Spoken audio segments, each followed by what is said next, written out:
কি ছোট্ট একটা কাজে ভাটালাম, এতক্ষণ ধরে কি গুজুগুজু করতেছিলে? কি এ ছোট কাজ? তোমার সুন্দরী শালী, যুবতী শালী একটা যুবক লোকের ঘরের ভিতর দিনের বেলা ঢুকছে, সেটা বের হইছে, তুমি দেখছো।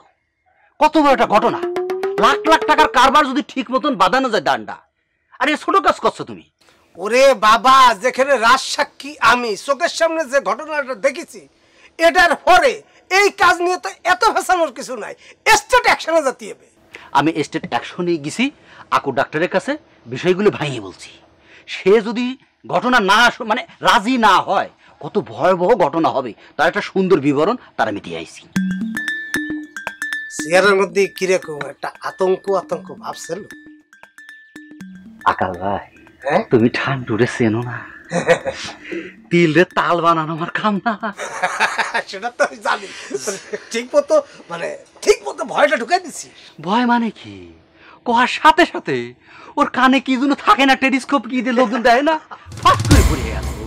বুক মনে হয় কাঁপতেছে এতক্ষণ, কোনো কথাই কওয়া পারতেছে না। তবে একটু কৃপণ লোক তো, টাকা পয়সার কথাটা যখন বললাম, মানে অ্যামাউন্ট যেটা আপনি বলছেন লাখ, ওইটা করার পর দেখলাম যে একটু মুচড়াচ্ছে।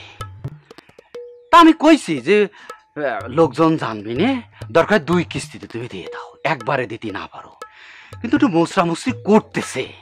তো মুচড়ামুচড়ির কথা আমার কয়ে লাভ নেই, আর মুচড়াচ্ছে সে না তুই, সেটা একটু পরিষ্কার করে কবি।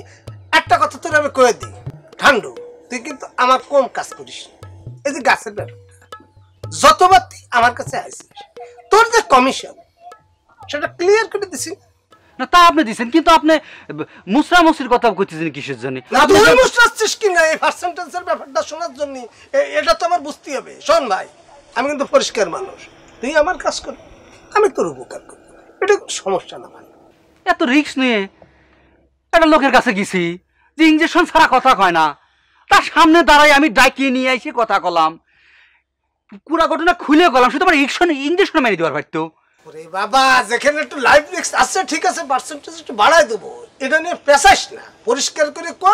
লাখে কি রাজি হয়েছে? আমি লাখের কথা কইছি, শেষ মুহূর্তে সে মুখ দিয়ে স্বীকার না গেলেও চোখে মুখে যেটা মনে হয়েছে টাকা সে দিবি। কিন্তু ভাই, এই ঘটনায় কিন্তু কোনো পার্সেন্টেজ তুমি আমার সাথে ক্লিয়ার করো নাই। 1 লাখ দিলে তুমি আমার কত দিবা? তুমি অতিরিক্ত বাইরে যাচ্ছিস ঠান্ডু। ঘটনা আমার, রাজ সাক্ষী আমি, কেস আমার, শালি আমার, ঘটনা আমার, পরিবারের ইজ্জত আমার, আর মাঝখান দিয়ে টাকা নিয়ে ট্রান্সফার করতেছি সমস্যা। আমি কিন্তু সেই ইজ্জতের কথাটাই করছি। ওরে ভাই, তুমি তোমার ভালো করেছো না, কেউ যদি 1 কাপ চা চিনি বেশি করে কয় যে একটু খাওয়ার পরে কি হয়, আমার মাথায় কোনো কাজ করে উল্টা পাল্টা কয় বলি, আমি ফট করে কয় ফেললাম যে আকাল ভাই শালি, আকুল ডাক্তার ঘরের ভিতর যায় নাই, পুরোটাই মিথ্যে। তুই খুব খারাপ আছিস রে, তুই কোন ইঙ্গিত দিতে চাচ্ছিস? শোন ঠান্ডু, আমি কিন্তু বেইমানি একদম মানি নে। হ্যাঁ, দাগ উড়ল নিয়ে কিন্তু আমার কাজ, গাছ কাটি, ভুলে যাস না।